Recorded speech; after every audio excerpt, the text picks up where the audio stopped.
Hey guys, welcome back to Firefish channel. So we're here with some of the Series 1 CMF series from 2016, 71012.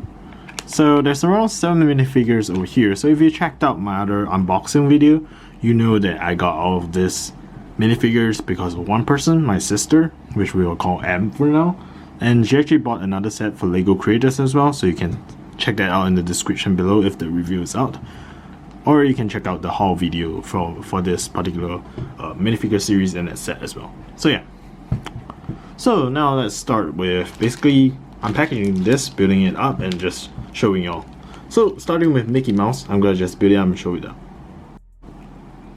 So for our first minifigure, Mickey Mouse, he actually has no print on his torso piece. So I didn't actually know this until right now, because I always thought that he had at least some prints on his torso piece, considering he really doesn't have accessory. So I'm gonna start with a small complaint first, because I do know this about the Disney Series 1 CMF series. So the thing for this series is that it really lacked accessories from what I know. So like for minifigures like this, Mickey, they really don't have any accessories on them. So like the only specific thing about this is that this was special because it was the first time we ever got a Mickey Mouse minifig. So a lot of people rushed in to get it. Right now, I guess because you have Steamboat Willie and all those, maybe the Disney Castle and the Disney train and all, Mickey Mouse perhaps is not that wanted anymore. Especially this kind, whereby there's only one kind of print on the leg piece, whereby it's the generic pants of Mickey Mouse with the two kind of, you know, eye tears kind of design over there. So yeah, that's kind of it. Other than the dual painted leg piece and some prints on the leg piece, there's nothing much to this minifigure with no accessory. But yeah, it kind of identifies the normal Mickey Mouse costume quite well, I guess, even without any prints on the torso. Now let's just move on to the next minifig. For our next minifig, we have, well, Daisy Duck over here, which I kind of forgot her name in the video that I was trying to mention about y'all when I tried to start the unboxing. My sister had to remind me of her name, because I just suddenly, you know, forget about the name for some reason. Just went out of my mind space back then. I was just like, wait, what? Anyways, I'm just building this. So this is pretty cute, and like, I guess I would say that it's better than Mickey to a certain extent, because it does provide the ribbon there, similar to the other ducks that were provided in the series 2. So just know that I don't have Donald yet, so yeah.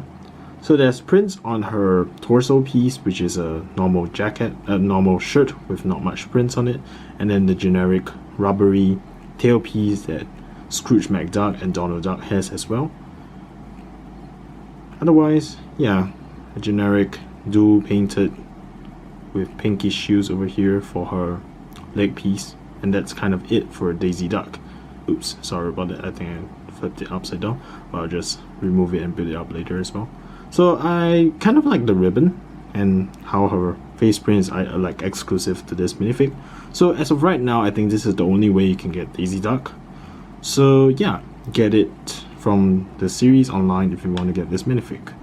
I think it's around possibly $7 or $8 right now, so yeah.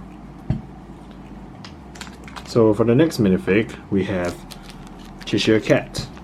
So Cheshire Cat is one of those characters that I didn't really thought that they will release for Disney, just because you would think that they would choose the rabbit or something when it comes to, you know, Alice in Wonderland. But perhaps not. And the Cheshire Cat was always that character in Disney that gave me like a very creepy vibe for some reason. Could be my personal opinion there, but like he just felt a bit on the creepy side for me. Oh, right. So this minifig actually has short legs for a minifig, so you can't actually bend his legs. So that's pretty special. Otherwise,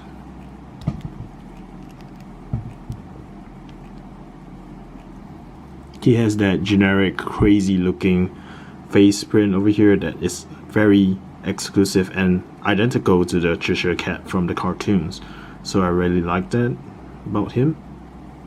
So I think maybe this tail is supposed to face outwards instead. That would make more sense, yes. So yeah, This is Cheshire Cat over here. Has a generic pattern, pink and white pattern on him. That's identical to cartoons with a tail, rubbery tail behind, facing upwards, and a green, not green, yellowish eyes, similar to the cartoons, and the crazy smile that he always has. I don't know about this minifig. It's pretty nice in the way whereby they made a minifig of Cheshire Cat that is only exclusive to this series, but I don't know, still no accessories, so yeah, that's that. Now for the next minifig, we have Alice in Wonderland, which is already inbuilt, so yeah.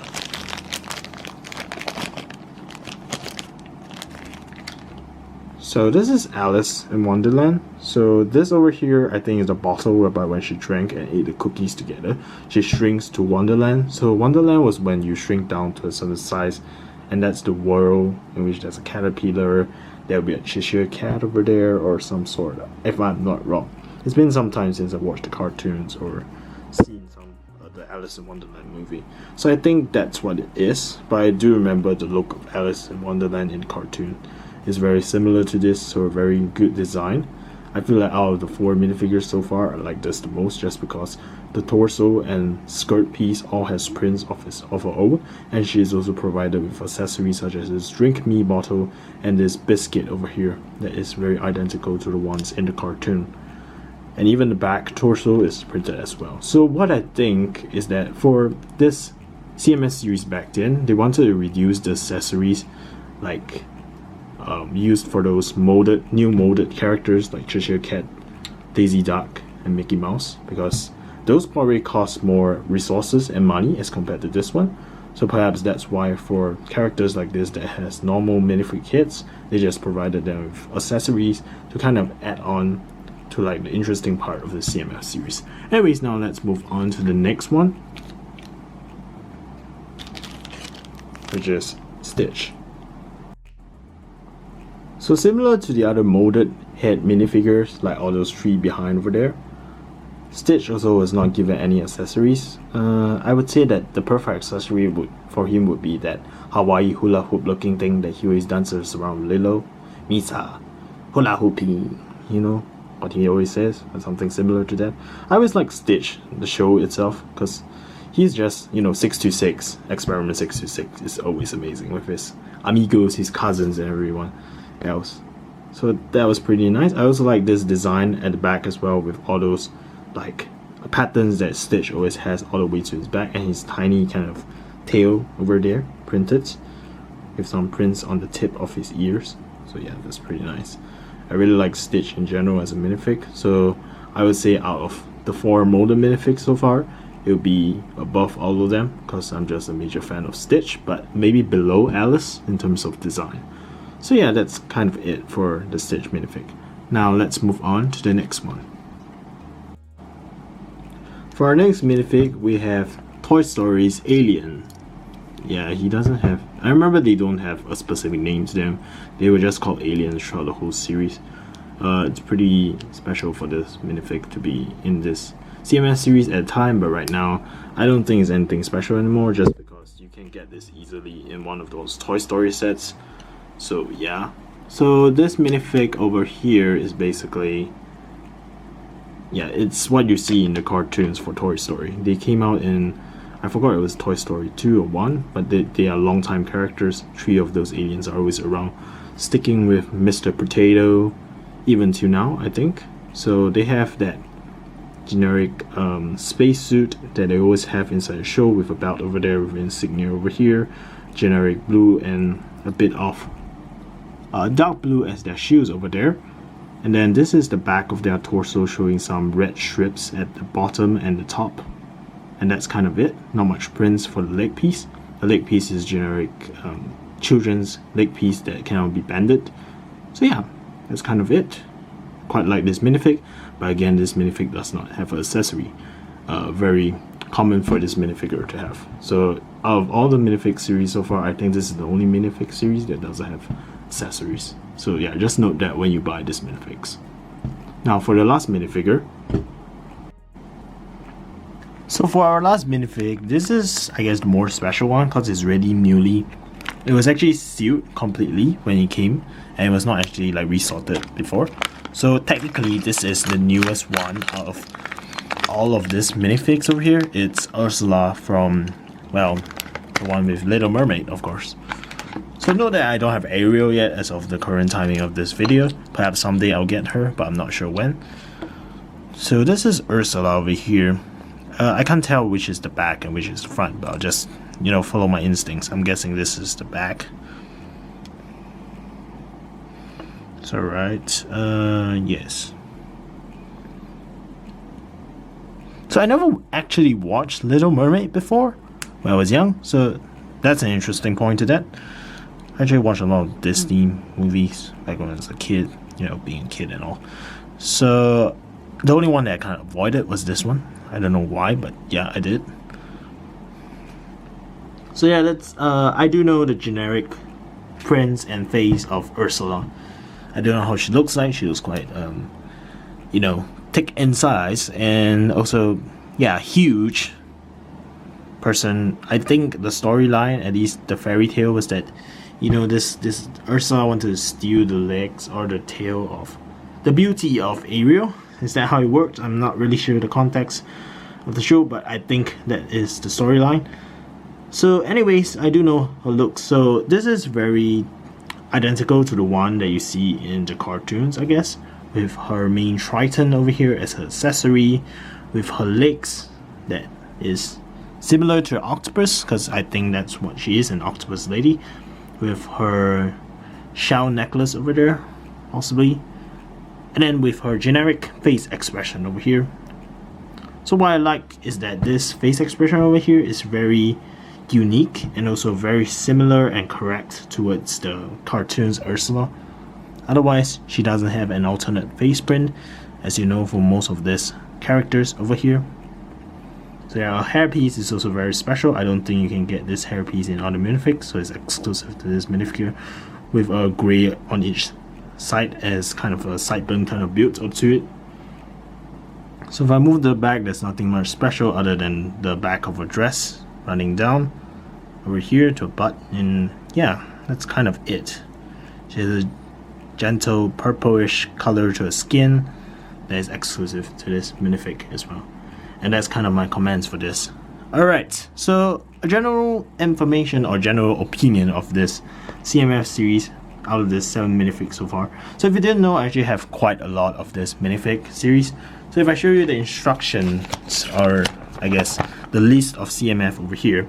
So technically I have around 13 of these minifigs, starting with okay, I'll just say the ones that I don't have right now. So right now I still don't have Buzz Lightyear, Maleficent, Donald Duck, Minnie Mouse, and last but not least Ariel. Otherwise, all of these minifigs, I actually have all of them right now. So I have around 13 of them. So if one day I actually manage to get all of this Series 1 minifigs, I'll actually do a review on it. So tell me if you would like to see that next in the future.